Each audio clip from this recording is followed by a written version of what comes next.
This episode of Chat Chow is brought to you by Coral Gables Restaurant Week, June 6th through the 19th. For more information, visit coralgablesrestaurantweek.com. Today we are chatting with Ryan Goodspeed, beverage manager and mixologist at Michael's Genuine here in Miami, Florida, and in Grand Cayman.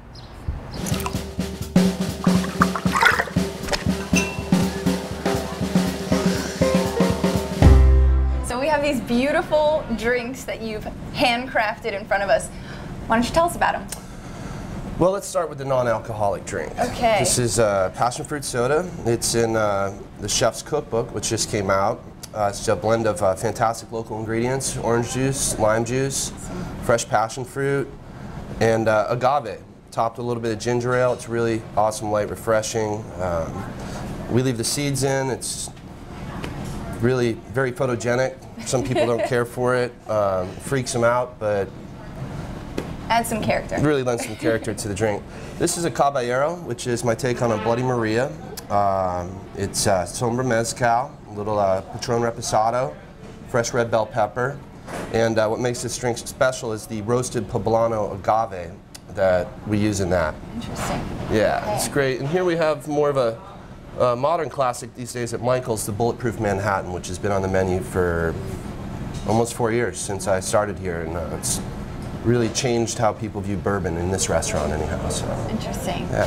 So what would you say are some of your favorite ingredients that separate you from the rest when you work with them?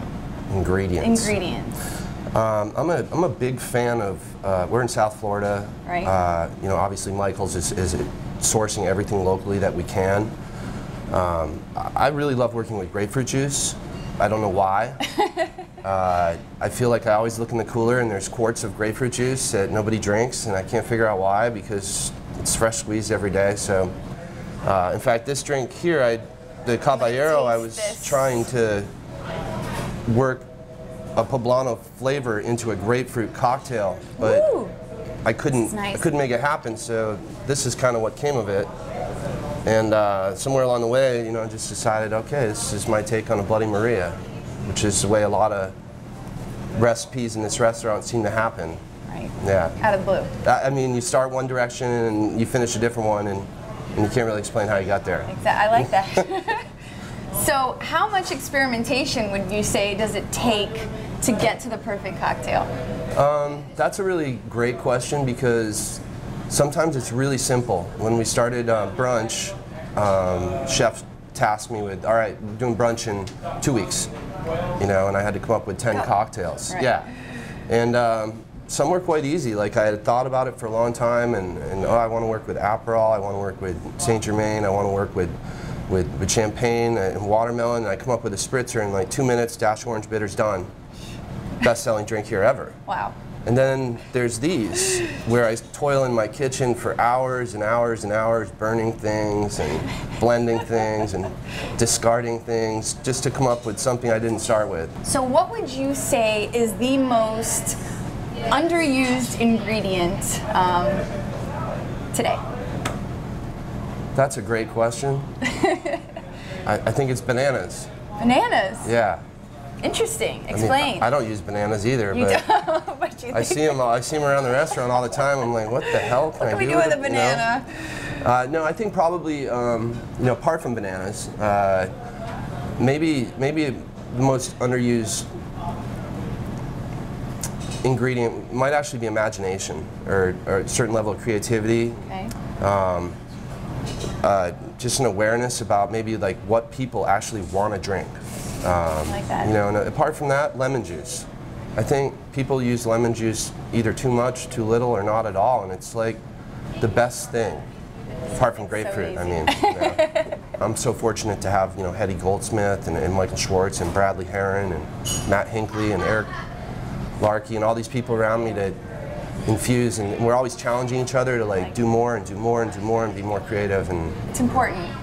And yeah, and I look at the menu and I can kind of play off of like some of Hetty's flavors and how she blends, you know, like blackberry and tarragon or things like that. I hear you guys have a pretty extensive bourbon selection.